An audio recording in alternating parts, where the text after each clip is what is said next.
ಇನ್ನು ಈ ಎಲ್ಲ ದಾನಗಳಿಗಿಂತಲೂ ಶ್ರೇಷ್ಠವಾದ ಮತ್ತೊಂದು ಸುಲಭ ಸಾಧ್ಯವಾದಂತಹ ದಾನವನ್ನು ಪರಮಾತ್ಮ ಪುರುಷೋತ್ತಮ ಮಾಸದಲ್ಲಿ ವಿಧಾನ ಮಾಡ್ತಾನೆ.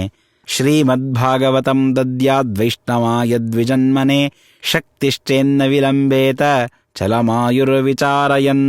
ಶ್ರೀಮದ್ಭಾಗವತಂ ಸಾಕ್ಷಾತ್ ಭಗವದ್ರೂಪಮದ್ಭುತಂ ಯೋ ದದ್ಯಾದ್ವೈಷ್ಣವಾಯೈವ ಪಂಡಿತಾಯದ್ವಿಜನ್ಮನೆ ಸಕೋಟಿಕುಲಮುದ್ಧೃತ್ಯ ಹ್ಯಪ್ಸರೋಗಣಸೇವಿತಃ ವಿಮಾನಮಧಿರುಹ್ಯೈತಿ ಗೋಲೋಕಂ ಯೋಗಿ ದುರ್ಲಭಂ. ಪಂಡಿತನಾದ ಅಧ್ಯಯನಶೀಲನಾದ ವಿಷ್ಣುಭಕ್ತನಾದ ಬ್ರಾಹ್ಮಣನಿಗೆ ಭಾಗವತ ಗ್ರಂಥದ ದಾನವನ್ನು ಅಥವಾ ಸಚ್ಛಾಸ್ತ್ರದ ಗ್ರಂಥಗಳ ದಾನವನ್ನು ಮಾಡಬೇಕು. ತಸ್ಯ ಪುಣ್ಯಮನಂತಕಂ. ಭಾಗವತ ಗ್ರಂಥದ ದಾನ, ಸಚ್ಛಾಸ್ತ್ರ ಗ್ರಂಥಗಳ ದಾನವನ್ನು ಮಾಡಿದರೆ ಏನು ಪುಣ್ಯ ಪಡಿತೇವೆ ಅದನ್ನು ಲೆಕ್ಕ ಹಾಕಲಿಕ್ಕೆ ಸಾಧ್ಯವಿಲ್ಲ. ಜ್ಞಾನ ಬಂದು ಬಿಡ್ತದೆ.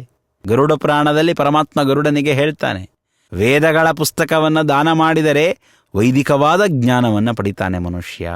ಉಳಿದೆಲ್ಲ ದಾನಗಳೇನಿವೆ ಆ ಎಲ್ಲ ದಾನಗಳಿಂದ ಜ್ಞಾನ ಪ್ರತಿಬಂಧಕವಾದ ಪಾಪಗಳು ವಿನಾಶವಾಗತಕ್ಕಂತಹ ಕರ್ಮಗಳನ್ನು ಅನುಷ್ಠಾನ ಮಾಡತಕ್ಕಂತಹ ಯೋಗ್ಯತೆ ಬರ್ತದೆ. ಕನ್ಯಾದಾನ, ಹಿರಣ್ಯದಾನ, ಅನ್ನದಾನ, ಈ ಎಲ್ಲ ಏನು ದಾನಗಳಿವೆ ನೋಡಿ, ಈ ಎಲ್ಲ ದಾನಗಳನ್ನು ಮಾಡುವುದರಿಂದ ಗಂಗಾ ಸ್ನಾನವನ್ನು ಮಾಡ್ತಕ್ಕಂತಹ ಯೋಗ್ಯತೆ ಬರ್ತದೆ, ಬದರಿ ಯಾತ್ರೆ ಮಾಡ್ತಕ್ಕಂತಹ ಯೋಗ್ಯತೆ ಬರ್ತದೆ, ಪರಮಾತ್ಮನಾಗೆ ಪ್ರಿಯರಾದಂತಹ ಜನರ ಸೇವೆಯನ್ನು ಮಾಡ್ತಕ್ಕಂತಹ ಯೋಗ್ಯತೆ ಬರ್ತದೆ. ಆ ಗಂಗಾ ಸ್ನಾನ, ಬದರಿಯಾದಿ ಕ್ಷೇತ್ರಗಳ ದರ್ಶನ ಮಾಡುವುದರಿಂದ ಜ್ಞಾನ ಪ್ರತಿಬಂಧಕವಾದ ಪಾಪಗಳನ್ನು ಪರಿಹಾರ ಮಾಡಿಕೊಂಡು ಮನುಷ್ಯ ಜ್ಞಾನವನ್ನು ಪಡೆದುಕೊಳ್ಳುತ್ತಾನೆ. ಭಾಗವತ ಗ್ರಂಥದ ದಾನ ಅಥವಾ ಸಚ್ಛಾಸ್ತ್ರಗಳ ಗ್ರಂಥದ ದಾನವನ್ನು ಮಾಡಿದರೆ ಹಾಗಲ್ಲ, ಜ್ಞಾನ ಪ್ರತಿಬಂಧಕವಾದ ಪಾಪಗಳೇ ವಿನಾಶವಾಗಿ ಅವನು ಜ್ಞಾನವನ್ನು ಪಡೆದುಕೊಳ್ತಾನೆ. ಶ್ರೇಷ್ಠವಾದದ್ದು ಭಾಗವತ. ಪುರಾಣಗಳ ಮಧ್ಯದಲ್ಲಿ ಶ್ರೇಷ್ಠವಾದದ್ದು, ಭಾಗವತಕ್ಕಿಂತಲೂ ಶ್ರೇಷ್ಠವಾದದ್ದು ಮೂಲ ರಾಮಾಯಣ, ಪಂಚರಾತ್ರ, ಬ್ರಹ್ಮತರ್ಕಗಳು. ಅದಕ್ಕಿಂತಲೂ ಶ್ರೇಷ್ಠವಾದದ್ದು 4 ವೇದಗಳು. ಆ 4 ವೇದಗಳಿಗಿಂತಲೂ ಶ್ರೇಷ್ಠವಾದದ್ದು ಮಹಾಭಾರತ. ಆ ಮಹಾಭಾರತದಲ್ಲಿಯೇ ಶ್ರೇಷ್ಠವಾದದ್ದು ಭಗವದ್ಗೀತೆ ಮತ್ತು ವಿಷ್ಣು ಸಹಸ್ರನಾಮಗಳು. ಈ ಎಲ್ಲ ಸಮಗ್ರ ಶಬ್ದ ಪ್ರಪಂಚವನ್ನೂ ನಿರ್ಣಯ ಮಾಡಿದಂತಹ ಬ್ರಹ್ಮಸೂತ್ರಗಳೇನಿವೆ ಅವು ಸರ್ವಸರ್ವೋತ್ತಮವಾದಂತಹ ಗ್ರಂಥಗಳು. ಹೀಗಾಗಿ ಭಾಗವತ ದಾನಕ್ಕಿಂತಲೂ ಹೆಚ್ಚಿನ ಫಲವನ್ನು ಮಹಾಭಾರತ ದಾನವನ್ನು ಮಾಡಿದಾಗ, ಮಹಾಭಾರತ ಪುಸ್ತಕ ದಾನವನ್ನು ಮಾಡಿದ್ದಕ್ಕಿಂತಲೂ ಹೆಚ್ಚಿನ ಫಲವನ್ನು ಗೀತಾ, ವಿಷ್ಣು ಸಹಸ್ರನಾಮ ಪುಸ್ತಕಗಳ ದಾನವನ್ನು ಮಾಡಿದಾಗ, ಅದಕ್ಕಿಂತಲೂ ಹೆಚ್ಚಿನ ಫಲವನ್ನು ಬ್ರಹ್ಮಸೂತ್ರಗಳ, ಶ್ರೀಮದಾಚಾರ್ಯರ ಬ್ರಹ್ಮಸೂತ್ರ ಭಾಷ್ಯದ ದಾನವನ್ನು ಮಾಡಿದಾಗ ಮನುಷ್ಯ ಪಡೆದುಕೊಳ್ತಾನೆ. ಪಂಡಿತಾಚಾರ್ಯರು ಹೇಳ್ತಾರಲ್ಲ, ಶ್ರೀಮದಾಚಾರ್ಯರ ಗ್ರಂಥಗಳಲ್ಲಿರ್ತಕ್ಕಂತಹ ಒಂದು ಅಕ್ಷರವನ್ನು ಬರೆದರೆ ಗಂಗಾ ನದಿಯ ತೀರದೊಳಗೆ ವಿಷ್ಣು ಮಂದಿರವನ್ನು ಕಟ್ಟಿಸಿದಂತಹ ಪುಣ್ಯ ಬರ್ತದೆ. ಇನ್ನು ಅಷ್ಟೆಲ್ಲ ಅಕ್ಷರಗಳಿರ್ತಕ್ಕಂತಹ ಪುಸ್ತಕವನ್ನು ತಂದು ಬ್ರಾಹ್ಮಣರಿಗೆ, ಅಧ್ಯಯನಶೀಲರಾದ ಬ್ರಾಹ್ಮಣರಿಗೆ ನೀಡಿದಾಗ ಅವನಿಗೆ ಬರ್ತಕ್ಕಂತಹ ಪುಣ್ಯಕ್ಕೆ ಎಣೆ ಇರೋದಿಲ್ಲ. ಸಾಕ್ಷಾತ್ ಜ್ಞಾನವನ್ನು ಪಡೆದುಕೊಳ್ತಾನೆ. ಮತ್ತು ಯಾರು ನಿರಂತರ ಅಧ್ಯಯನದಲ್ಲಿ ಆಸಕ್ತರಾಗಿದ್ದಾರೆ ಅಂತಹವರಿಗೆ ಮಾತ್ರ ಈ ಗ್ರಂಥದಾನವನ್ನು ಮಾಡಬೇಕು. ಬಹಳ ಎಚ್ಚರದಿಂದ ಗ್ರಂಥದಾನವನ್ನು ಮಾಡಬೇಕು ಅಂತ ಗರುಡ ಪುರಾಣ ವಿಧಾನ ಮಾಡ್ತದೆ. ಇಲ್ಲಿಯೂ ಭಗವಂತ ಹೇಳ್ತಾನೆ, ಯೋದದ್ಯಾದ್ ವೈಷ್ಣವಾಯೈವ ಪಂಡಿತಾಯ ದ್ವಿಜನ್ಮನೆ. ವೈಷ್ಣವನಾಗಿರಲೇಬೇಕು, ನಿರಂತರ ಶಾಸ್ತ್ರಾಧ್ಯಯನದಲ್ಲಿ ಆಸಕ್ತನಾಗಿರುವ ಪಂಡಿತನಾಗಿರಬೇಕು. ಸುಮ್ಮನೆ ದಾನವನ್ನು ತೆಗೆದುಕೊಂಡು ಮನೆಯಲ್ಲಿ ಕಪಾಟಿನಲ್ಲಿ ಪುಸ್ತಕವನ್ನು ಎತ್ತಿಡುವವರಿಗೆ ದಾನವನ್ನು ಎಂದಿಗೂ ಮಾಡಬಾರದು.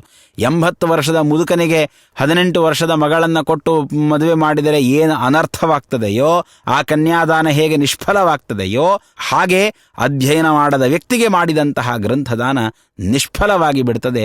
ಅಷ್ಟೇ ಅಲ್ಲ, ಅನರ್ಥಕಾರಿಯಾಗಿ ಬಿಡ್ತದೆ. ಹೀಗಾಗಿ ಅಧ್ಯಯನಶೀಲರಾದ ಬ್ರಾಹ್ಮಣರನ್ನು ಹುಡುಕಿ ಅವರಿಗೆ ಗ್ರಂಥದಾನವನ್ನು ಮಾಡಬೇಕು. ಆ ದಾನ ಎಷ್ಟು ಮಹತ್ವದ್ದು ಅಂದರೆ ಭಗವಂತ ಮುಕ್ತ ಕಂಠದಿಂದ ಪ್ರಶಂಸೆ ಮಾಡ್ತಾನೆ. ಕನ್ಯಾದಾನ ಸಹಸ್ರಾಣಿ ವಾಜಪೇಯ ಶತಾನಿ ಚ ಸಧಾನ್ಯ ಕ್ಷೇತ್ರದಾನಾನಿ ತುಲಾದಾನಾನಿ ಯಾನಿ ಚ ಮಹಾದಾನಾನಿ ಯಾನ್ಯಷ್ಟೌ ಛಂದೋದಾನಾನಿ ಯಾನಿ ಚ ಶ್ರೀ ಭಾಗವತ ದಾನಸ್ಯ ಕಲಾನ್ನರ್ಹಂತಿ ಷೋಡಶಿ.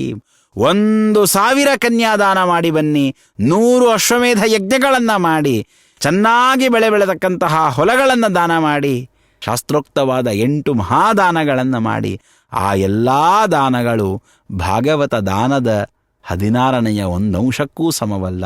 ಅಂದ ಮೇಲೆ ಇನ್ನು ಮಹಾಭಾರತ ದಾನಕ್ಕೆ, ಬ್ರಹ್ಮಸೂತ್ರಗಳ ದಾನಕ್ಕೆ, ಬ್ರಹ್ಮಸೂತ್ರಗಳ ಭಾಷ್ಯದ ದಾನಕ್ಕೆ, ಟೀಕಾಗ್ರಂಥಗಳ ದಾನಕ್ಕೆ ಇನ್ನೆಷ್ಟು ಫಲವಿರಬೇಡ. ಎಲ್ಲ ದಾನಗಳೂ ಜ್ಞಾನ ಪ್ರತಿಬಂಧಕವಾದ ಪಾಪಗಳನ್ನು ನಿವಾರಣೆ ಮಾಡಿಕೊಳ್ಳುವ ಕರ್ಮಗಳು ನಮ್ಮಿಂದಾಗುವ ಹಾಗೆ ಮಾಡಿದರೆ ಸಚ್ಛಾಸ್ತ್ರಗಳ ಪುಸ್ತಕಗಳ ದಾನ ಸಾಕ್ಷಾತ್ ಜ್ಞಾನ ಪ್ರತಿಬಂಧಕವಾದ ಪಾಪಗಳನ್ನು ನಾಶ ಮಾಡ್ತದೆ. ಯಾತಿ ವೈದಿಕಂ ಅಂತ ಪರಮಾತ್ಮ ಗರುಡ ಪುರಾಣದಲ್ಲಿ ಹೇಳ್ತಾನೆ.